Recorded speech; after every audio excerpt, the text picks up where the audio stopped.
جب رضا خواب گرا سے سر اٹھائے، دولت دیدار عشق مصطفیٰ کا ساتھ۔ السلام علیکم ورحمۃ اللہ وبرکاتہ۔ الصلاۃ والسلام علیک یا رسول اللہ، الصلاۃ والسلام علیک یا حبیب اللہ صلی اللہ تعالی علیہ وسلم۔ میرے پیارے آقا صلی اللہ تعالی علیہ وسلم کے پیارے دیوانوں، ہم اور آپ سب جانتے ہیں کہ 2 دن بعد ایک مقدس شب برات آنے والی ہے۔ اس شب کی فضیلت کے بارے میں ہم اور سب جانتے ہیں۔ اس شب کی خاص فضیلت یہ ہے کہ اللہ تبارک و تعالیٰ اس شب میں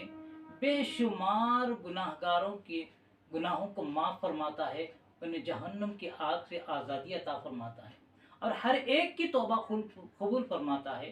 لیکن کچھ بد نصیب ایسے بھی ہیں جو اس شب بھی ان کی دعا قبول نہیں ہوتی، جس میں سے ایک مشرک ہیں، والدین کے نافرمان ہیں اور زانی ہیں اور شرابی ہیں، سود خور، جادوگر اور غرور و تکبر سے اپنا پاجامہ ٹخنوں سے نیچے لٹکانے والے۔ میرے پیارے آقا صلی اللہ علیہ وسلم کے پیارے دیوانوں، لیکن آج میں شب برات کے تعلق سے کچھ اہم نکات رکھنا چاہتا ہوں۔ ان نکات کا خیال رکھنا شب برات سے پہلے بہت ضروری ہے۔ شب برات سے پہلے اگر آپ اس ویڈیو کو سن لیں گے تو شب برات کیسے گزارنی ہے ہمیں بہت آسانی ہو جائے گی۔ میرے پیارے آقا صلی اللہ علیہ وسلم کے پیارے دیوانوں، اسلام میں 2 حقوق ہے۔ علماء فرماتے ہیں ایک حقوق اللہ یعنی اللہ کے حقوق، اور دوسرے حقوق العباد یعنی بندوں کے حقوق ہیں۔ حقوق اللہ سے مراد کیا ہے؟ علماء فرماتے ہیں یہ نماز، روزہ ہے، زکوٰۃ، حج، جتنی عبادات ہیں یہ اللہ کے حقوق ہیں، اور حقوق العباد کا مطلب بندوں کے حقوق ہیں، جس میں والدین کے حقوق آتے ہیں، پڑوسیوں کے حقوق آتے ہیں، رشتہ داروں کے حقوق آتے ہیں، دوست احباب کے حقوق آتے ہیں۔ جن انسانوں سے بھی ہمارا تعلق ہوتا ہے ان انسانوں کے حقوق کو، ان بندوں کے حقوق کو حقوق العباد کہا جاتا ہے۔ میرے پیارے آقا صلی اللہ علیہ وسلم کے پیارے دیوانوں، حقوق العباد اور حقوق اللہ میں سب سے بڑا حق تو اللہ ہی کا ہے، یعنی اللہ کے حقوق ہے۔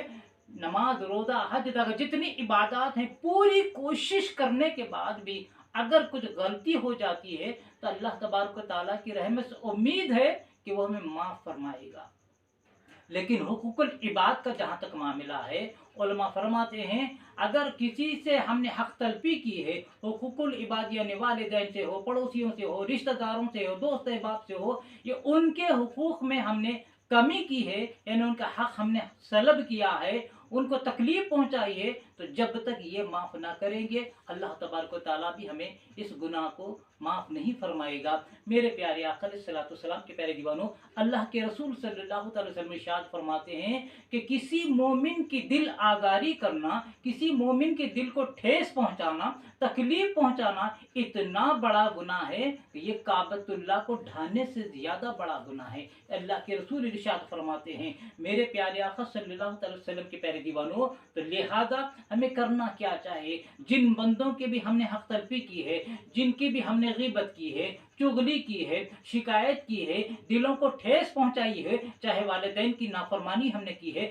چاہے پڑوسیوں کی نافرمانی ہم نے کی ہے، چاہے دوست احباب کی ہم نے نافرمانی کی ہو، یا ان کے حقوق کی حق سلبی کی ہو، ان کے دل کو ٹھیس پہنچائی ہو، ان کے دل آزاری ہم نے کی ہو، یعنی مختصر یہ کہ ہمارے کسی بھی رویے سے اگر بندوں کو تکلیف پہنچی ہے تو جس بندے کو بھی ہم نے تکلیف پہنچائی ہے پہلے اس سے جا کے معافی مانگ لیں کہ اگر میری وجہ سے آپ کی دل آزاری ہوئی ہے، آپ کو ٹھیس پہنچی ہے، آپ کو عزت خطرے میں پڑ گئی ہے، آپ کو برا لگا ہے، آپ کی دل آزاری، تو مجھے سچے دل سے معاف فرما دیجئے۔ اگر وہ بندہ آپ کو معاف فرما دے گا، ہمیں معاف فرما دے گا، تو تب اللہ تبارک و تعالیٰ سے شب برات میں آپ معافی چاہیں، اے اللہ میں نے بندوں کے جو حقوق سلب کیے تھے، بندوں کی میں نے جو حق طلبی کی تھی، حق تلفی کی تھی، ان سے بندوں سے میں نے معافی چاہ دی ہے، بندوں نے مجھے معاف کر دیا ہے، اب تو بھی مجھے معاف فرما دے۔ تو رب تبارک و تعالیٰ جب حقوق العباد معاف فرمائے گا، کسی کے اگر ہم نے حق تلفی کی ہے تو تب اللہ تبارک و تعالیٰ اس گناہ کو معاف فرمائے گا، لیکن پہلے जिन बंदों को हमने तकलीफ पहुंचाई है, जिन बंदों की दिल आगारी हमने की है, पहले उनसे माफ़ी मांगना ज़रूरी है। मेरे प्यारे आका सल्लल्लाहु अलैहि वसल्लम के प्यारे दीवानों, तो हुकूक अल्लाह तबारक व तआला माफ़ फरमाएगा, लेकिन हुकूकुल इबाद का मामला जहाँ तक है, पहले हमें उन बंदों से माफ़ी चाहनी है, उसके बाद रब से माफ़ी मांगनी है। उसके बाद एक अहम नुक्ता मैं बयान करना चाहता हूँ। अल्लाह के रसूल सल्लल्लाहु अलैहि वसल्लम इरशाद फरमाते हैं, इस शब जिन बदबख्तों की दुआ कबूल नहीं होती, उनमें एक ये है कि जो रिश्तेदारियों को तोड़ने वाले हैं, रिश्तेदारियों को ख़त्म करने वाले हैं, सिले रहमी का मुजाहरा ना करने वाले हैं। अल्लाह के रसूल सल्लल्लाहु अलैहि वसल्लम इरशाद फरमाते हैं कि रिश्तेदारियों को जो ख़त्म करता है, जो रिश्तेदारियों को जो तोड़ता है, शबे बारात में भी अगर वो दुआ मांगे, अल्लाह तबारक व तआला उसकी दुआ कबूल नहीं फरमाएगा, उसकी तौबा को कबूल नहीं फरमाएगा। और ऐसे बदबख्त शख्स के ताल्लुक से अल्लाह के रसूल ये भी इरशाद फरमाते हैं, उलमा ये भी इरशाद फरमाते हैं कि अगर ऐसा बदबख्त कोई शख्स है जो रिश्तेदारियों को तोड़ता है, रिश्तेदारियों को ख़त्म करता है, तो ऐसा शख्स किसी मजलिस में भी है और अगर वो अहले मजलिस दुआ मांगे तो उस मजलिस में किसी की दुआ भी कबूल ना होगी जब तक कि वो शख्स उस मजलिस से निकल ना जाए। तो जब एक रिश्तेदारियों को तोड़ने वाला शख्स किसी मजलिस में हो तो अहले मजलिस की दुआ कबूल नहीं होती, उनकी तौबा कबूल नहीं होती। तो जब ये शख्स खुद की तौबा करेगा, खुद गुनाहों से माफ़ी चाहेगा, तो कैसे इसके गुनाह माफ़ होंगे, कैसे इसकी तौबा कबूल होगी। मेरे प्यारे आका अलैहिस्सलातु वस्सलाम के प्यारे दीवानों, आज हम दिन रात जन्नत की दुआ मांगते हैं। सारी इबादतों का मकसद यही है अल्लाह जन्नत अता फरमाए, सारे गुनाहों से बचने का मकसद यही है जहन्नुम से आज़ादी मिले, जन्नत अता फरमाए। लेकिन अल्लाह के रसूल फरमाते हैं जो रिश्तेदारियों को तोड़ता है, रिश्तेदारियों को ख़त्म करता है, जन्नत तो दूर की बात है, उसे जन्नत की खुशबू भी मैसर नहीं होगी। सोचो कितना बड़ा गुनाह है। दिन रात इबादत जन्नत की तलब में है, इबादतें बहुत हो रही हैं, नमाज भी पढ़ रहे हैं, रोज़ा भी रख रहे हैं, हज भी कर रहे हैं, तिलावत कुरान भी कर रहे हैं, ज़कात भी दे रहे हैं, सारी चीज़ें हैं, लेकिन रिश्तेदारियों को तोड़ रहे हैं, रिश्तेदारियों को ख़त्म कर रहे हैं। छोटी छोटी बात पर रिश्तेदारी को ख़त्म किया जा रहा है तो जन्नत तो बहुत दूर की बात है, जन्नत की खुशबू भी नहीं मिलने वाली है। इसलिए हर एक को अपने दामन में झांक लेना है। मेरे प्यारे आका अलैहिस्सलातु वस्सलाम के प्यारे दीवानों, इसीलिए अल्लाह के रसूल क्या इरशाद फरमाते हैं, जो रिश्ता तुमसे तोड़े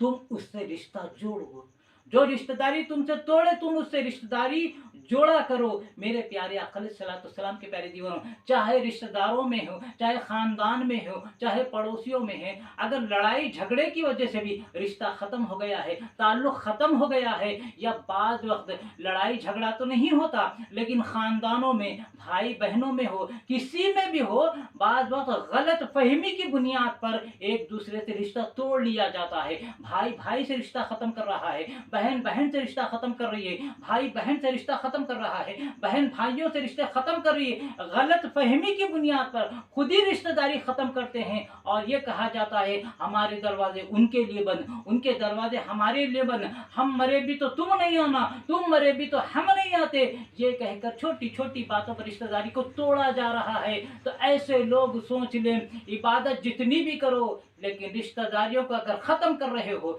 रिश्तेदारियों को तोड़ रहे हो, छोटी छोटी बातों में आकर गलत फहमियों का शिकार होकर रिश्तों को अगर तोड़ रहे हो तो जन्नत तो बड़ी दूर की बात है, जन्नत की खुशबू भी नहीं मिलने वाली है। मेरे प्यारे आका अलैहिस्सलातु वस्सलाम के प्यारे दीवानों, इसीलिए उलमा इरशाद फरमाते हैं जब तक के दिल से कीना, कपट, बुग़्ज़, हसद अगर दिलों से नहीं निकलेगा, अल्लाह इबादत भी कबूल नहीं फरमाएगा। मेरे प्यारे आका अलैहिस्सलातु वस्सलाम के प्यारे दीवानों, नमाज पढ़ना आसान है, रोज़ा रखना आसान है, हज करना आसान है, तिलावत करना आसान है, सब चीज़ करना आसान है, लेकिन रिश्तेदारियों को कायम रखना बड़ा मुश्किल काम है। अच्छे अच्छे इबादत गुजार इस चक्कर में आ जाते हैं, अच्छे अच्छे दीनदार घराने हैं, हाफिज भी हैं, आलिम भी हैं, मुफ्ती भी हैं, दुनियादार भी इस लानत में गिरफ्तार हैं। दुनियादार तो दुनियादार, दीनदार घराने से लानत में गिरफ्तार हैं। इबादतें हो रही है, रोज़ा है, नमाज है, तिलावत है, दीन की तबलीग भी हो रही है, वाज़ो बयानात भी हो रहे हैं, दरूद भी हो रहा है, इस्तग़फ़ार भी हो रहा है, कलमा शरीफ भी पढ़ा जा रहा है, लेकिन रिश्तेदारी का जहाँ तक मामला आ जाता है, एक दूसरे को देखते ही पेशानी पर शिकन आ जाती है, ये इधर मुँह करके चला जाता है, वो उधर मुँह करके चला जाता है। अगर ऐसा रवैया रखें, रिश्तेदारियों का अगर हम ऐसा ख़त्म करेंगे, जन्नत तो बड़ी दूर की बात है, जन्नत की खुशबू भी नहीं मिलेगी। इसीलिए मेरे प्यारे आका अलैहिस्सलाम की प्यारी जीवनों, आखिरी में यही बात कहते हुए अपनी बात ख़त्म कर रहा हूँ कि अपनी इबादतों को अगर बचाना है,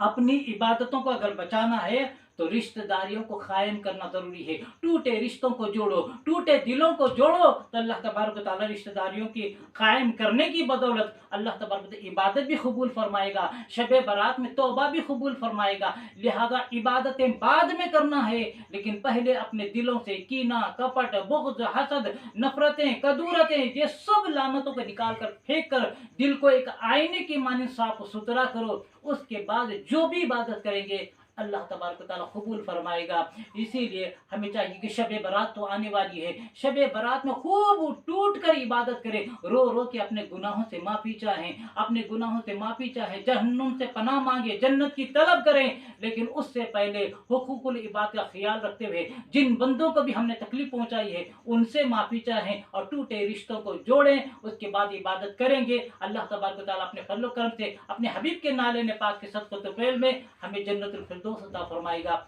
आखिर में आप तमाम से यही गुजारिश करता हूँ कि मेरे चैनल मोहम्मद हफीज़ अहमद खान रज़वी को आप सब्सक्राइब करें, और अगर मेरे वीडियो से आपको फ़ायदा पहुँच रहा है तो आप इन वीडियो को लाइक करने के अलावा आप शेयर भी करें और कमेंट्स के जरिए अपनी राय का इजहार करें। मेरी कोशिश होगी अच्छी से अच्छी वीडियो बनाकर आपकी खिदमत में पेश करता हूँ। रब तबारक व तआला से दुआ है कि रब तबारक व तआला हम इसके रसूल में जीने और मरने की तौफीक अता फरमाए, रसूल आज़म सल्लल्लाहु अलैहि वसल्लम की सच्ची मोहब्बत नसीब फरमाए और हर मुसलमान को दिल की सफाई करते हुए इबादत करने की तौफीक अता फरमाए, खातिमा फरमाए, तो ईमान पर खातिमा अता फरमाए। वमा अलैना इल्ला